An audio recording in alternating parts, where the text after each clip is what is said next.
Groot here. Today we are looking at the first etude from Franz Wohlfahrt's 60 Studies for the Violin. I assign the Wohlfahrt etudes to all of my violin and viola students.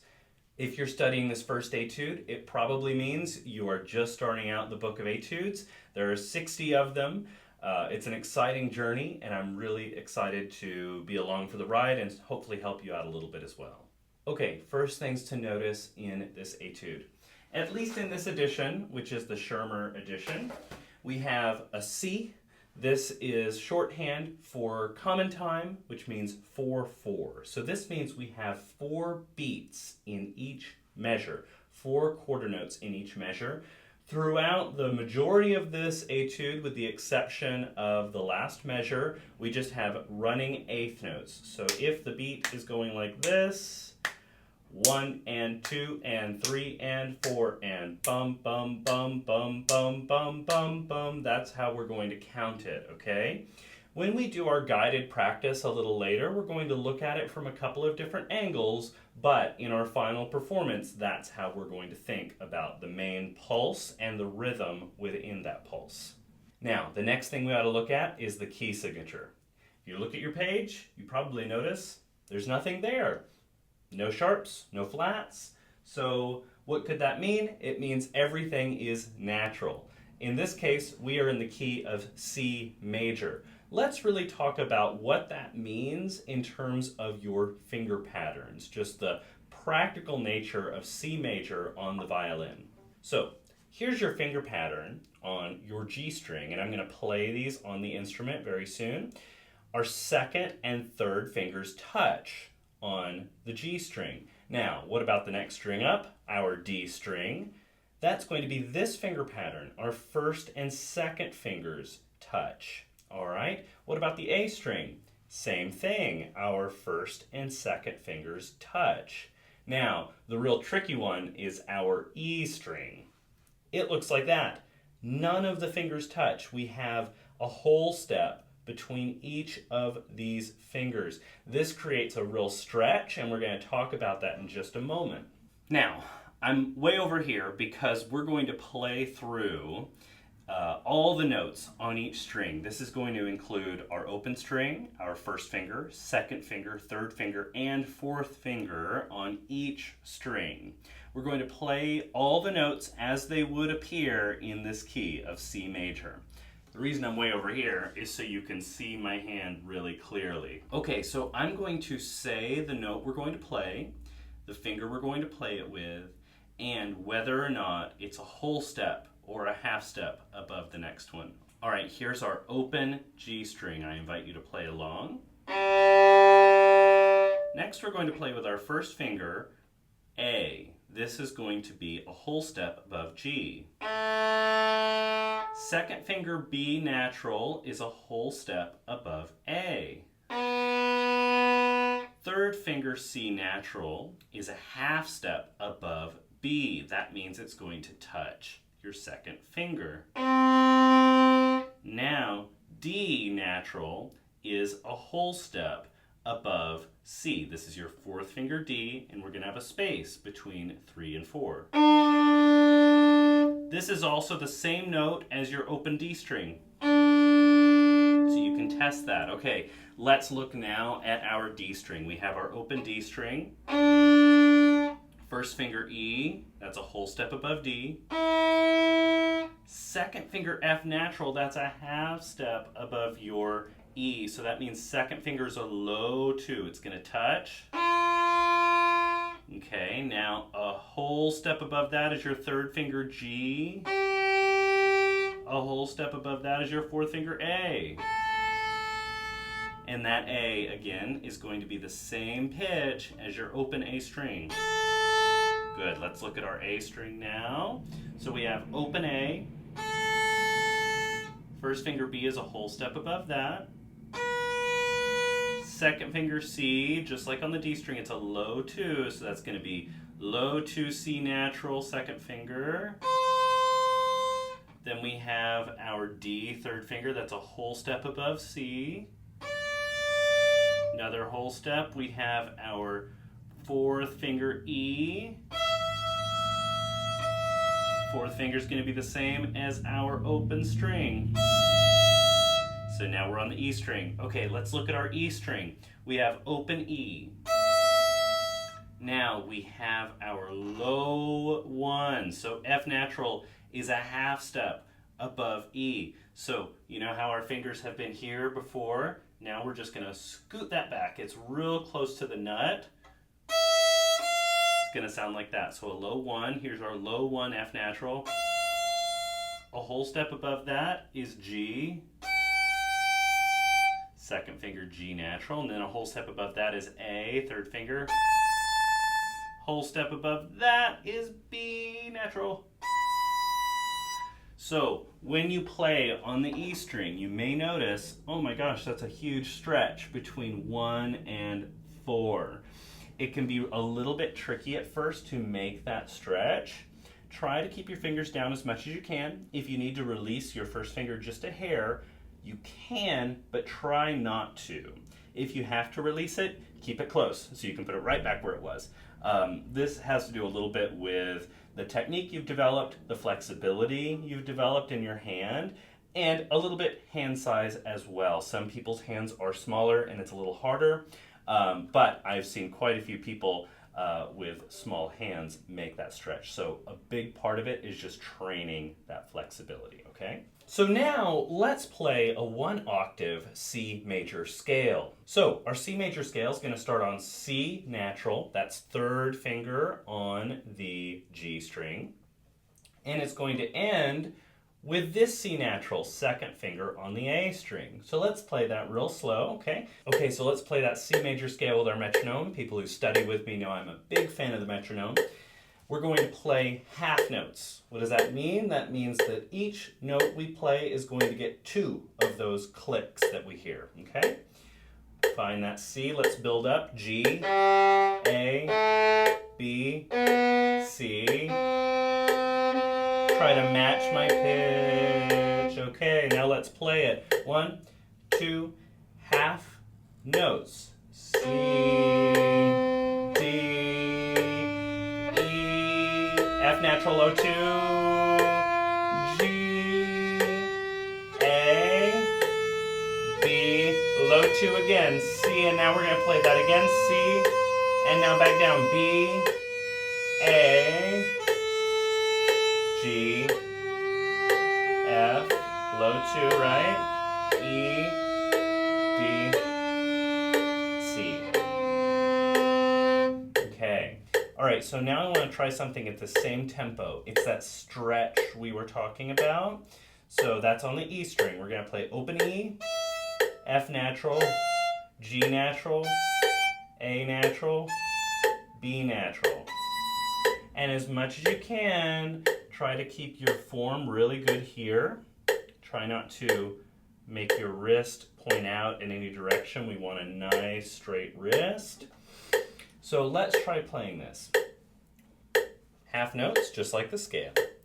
1, 2, open E, F natural, G natural, A natural, B natural. Back down A, G, F. Now let's play that same thing with quarter notes. 1, 2, quarter notes.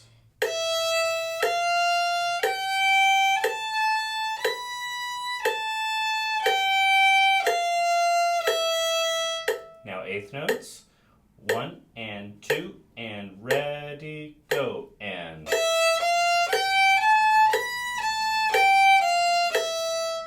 Okay, hopefully that stretch is starting to feel a little bit more natural for you. It may take a little bit of time, and that's okay.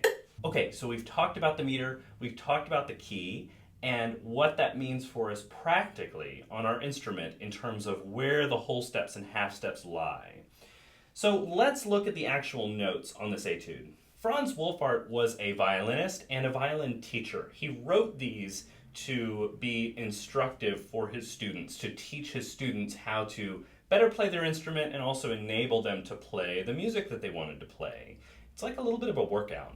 Wohlfahrt gives us some instructions at the top. He says, hold the fingers down as long as possible and the left wrist very quiet. So holding the fingers down, this doesn't mean pressing your fingers down hard. This means that we don't want to play with our fingers flying up in the air, which is what I teach everyone anyway.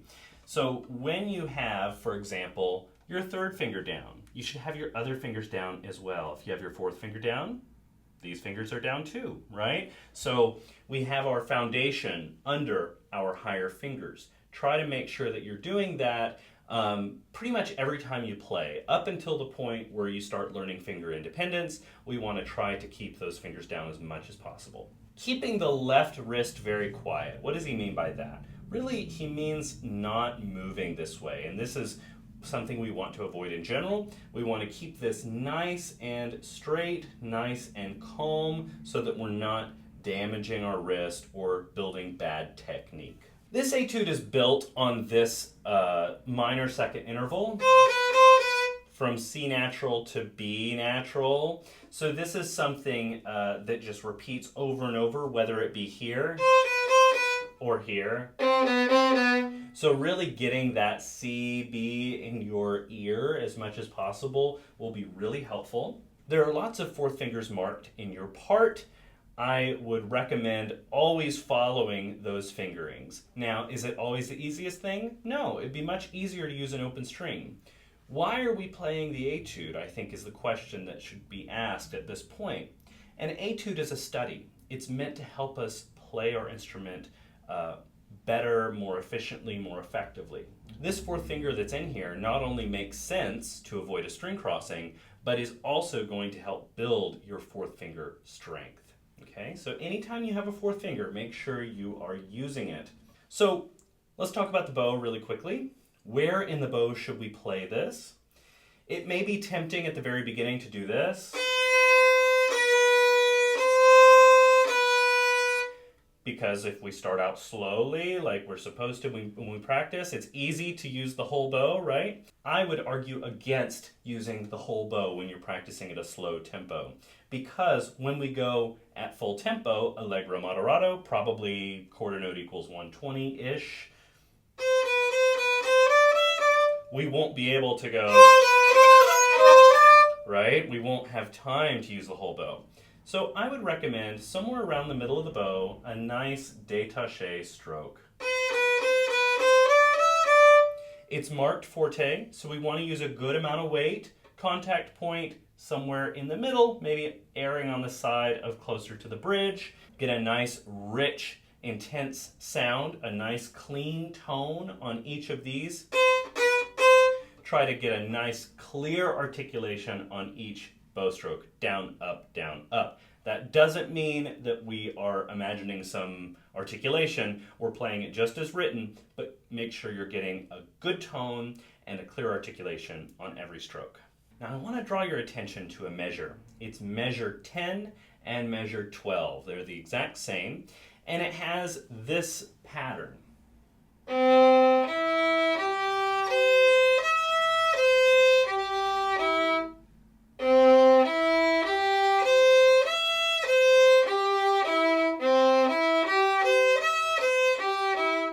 Now, this goes C, E, G, C, E, and then back down.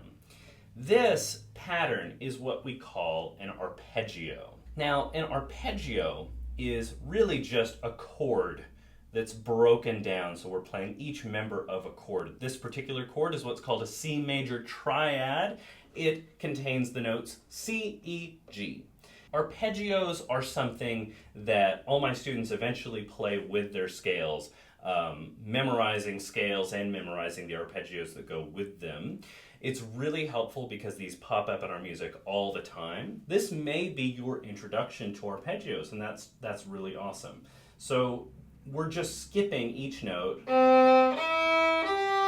there. So C, we're skipping D, going to E, skipping F, going to G, right? Then it starts over, and it could keep going, but it doesn't. In this etude, we just go C, E, G, and then we play half of an arpeggio, C, E, before going back down. This is a measure that in the guided practice video I'm going to do, we're going to spend a lot of extra time on. The main thing I want to draw your attention to at this point is that it's going to take a little bit of work to get this really in tune, and that this is also part of a much larger thing that you are going to study, and that is arpeggios. Okay, now for this video, the last thing I really want to focus on is what's at the top of the page.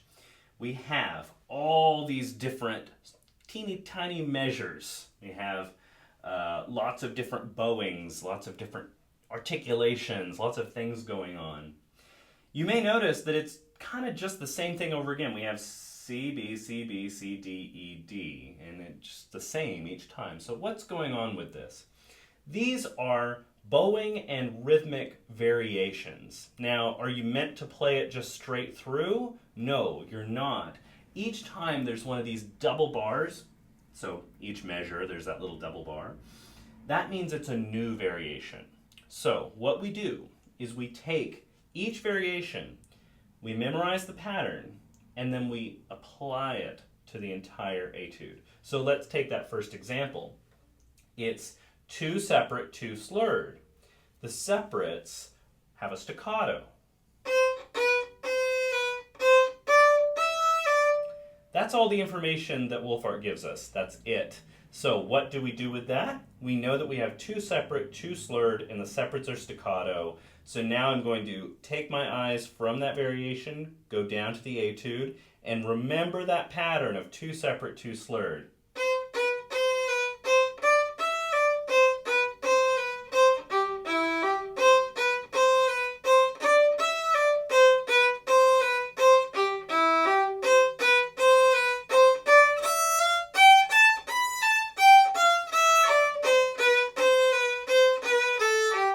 And just on like that. Let's take another example. The last variation, this one's a little bit trickier. It's a dotted eighth, 16th with a hooked bowing. Down, down, up, down, up.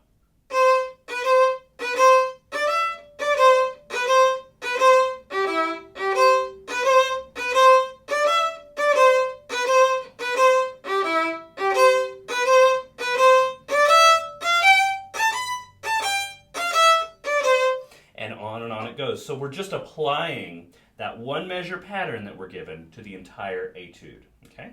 Now, at this point, you may be wondering, why on earth am I being tortured with all these variations? And that's a reasonable thing to wonder.